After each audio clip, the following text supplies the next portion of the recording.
Assalamualaikum warahmatullahi wabarakatuh. Semangat pagi solih-solihaku. Bagaimana kabarnya hari ini? Mudah-mudahan kalian semuanya tadi sholat subuhnya tidak ada yang terlambat. Kemudian semuanya sudah mandi, sudah sarapan, dan jangan lupa sholat duha dan murojaahnya, agar kalian nanti mudah menjadi seorang hafid atau hafidah, penjaga kalam ilahi yang insya Allah akan memberikan atau memasangkan mahkota untuk bunda di akhirat nanti. Anak-anakku, kita siap belajar kembali? Sekarang kita akan belajar tematik tema 5 pengalamanku, subtema 1 muatan PPKN. Anak-anak bisa buku paketnya dibuka dulu halaman 35 sampai dengan halaman 36. Tetapi di buku paket itu penjelasannya belum komplit. Nah, untuk lebih jelasnya silahkan anak-anak simak video yang dibuat Bu Asfi ini. Mudah-mudahan membantu belajar anak-anak. Oke? Sebelum kita lanjutkan, yuk kita baca basmalah dulu bersama-sama. Bismillahirrahmanirrahim. Ya, mudah-mudahan dengan membaca lafal basmalah ini, kita oleh Allah dimudahkan dalam berbuat kebaikan, termasuk dalam belajar. Ya, kita lanjutkan materinya. Nah, perhatikan, ini gambar siapa ini? Yang satu cantik sekali, memakai jilbab dengan rapi. Yang satunya juga cantik, mereka berseragam sekolah dengan bersih dan rapi. Nah, anak-anakku, dua anak ini siapa ya? Kita lihat yuk. Oh, ternyata ini Siti dan Dayu. Mereka berteman sejak kecil. Mereka selalu tolong menolong. Jika Siti kesulitan, Dayu siap membantu. Jika Dayu perlu bantuan, Siti langsung menolong. Perbuatan Siti dan Dayu ini patut dicontoh. Nah, ternyata perbuatan Siti dan Dayu ini sangat sesuai dengan hadis Nabi yang diriwayatkan oleh Muslim. Kita lihat ya hadisnya. Nah, ini hadisnya. Yuk kita baca bersama-sama. Bismillahirrahmanirrahim. Wallahu fi aunil abdi, maka nal abdu fi auni akhihi.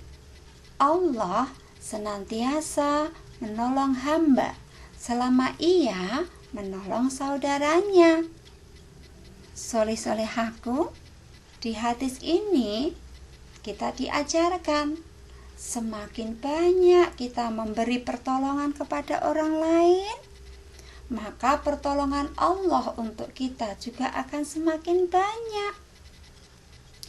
Untuk itu kita bisa mengambil hikmahnya. Apa yang kita lakukan akan kembali ke diri kita masing-masing. Jika kita melakukan kebaikan, maka kebaikan itu suatu saat juga akan kembali kepada kita. Dan jika kita melakukan banyak kejahatan kepada orang lain, maka suatu saat kita juga akan dijahati oleh orang lain.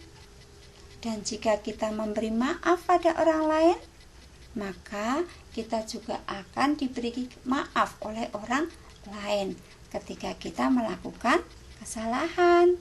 Untuk itu yuk kita saling berlomba untuk berbuat kebaikan. Fastabiqul khairat, berlomba-lombalah kalian dalam berbuat kebaikan. Oke, kita lanjut ya materinya. Nah, tolong menolong adalah sikap yang baik. Perilaku tersebut sesuai dengan Pancasila. Tolong menolong itu bisa kita lakukan di mana saja, seperti di sekolah.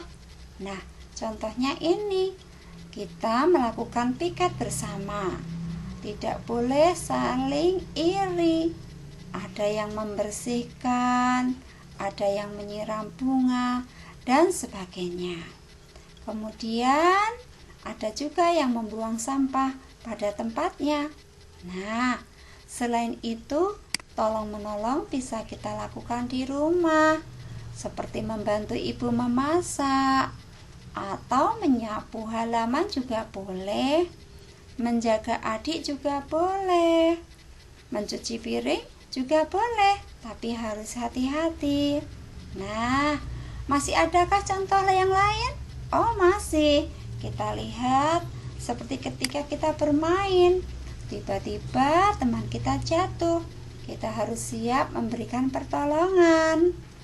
Bisa juga ketika ada di jalan raya, kita bisa memberi pertolongan seperti menyeberangkan nenek yang akan menyeberang jalan. Tapi anak-anak juga harus hati-hati, memperhatikan rambu-rambu lalu lintas. Jangan asal nyelonong, itu berbahaya. Nah, ketika kalian akan menyeberang, lewatilah zebra cross agar kalian lebih selamat menyeberang jalan. Kita lanjut materinya. Masih ingatkah kalian bunyi sila kedua dari Pancasila?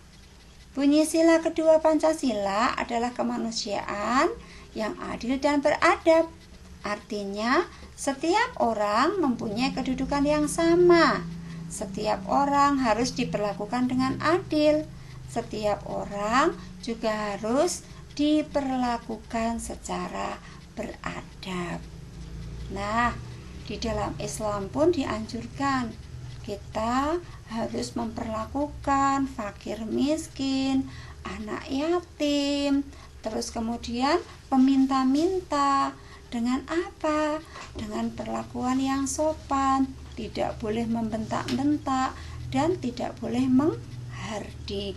Karena kalau kita menghardik anak yatim, membentak-bentak peminta-minta, itu semuanya termasuk orang yang mendustakan agama. Boleh tidak? Jangan. Nah, mudah-mudahan anak-anak termasuk anak-anak yang solih-solihah, yang selalu berbuat baik kepada orang lain dan memperlakukan orang secara beradab. Lihat gambar di perpustakaan ini.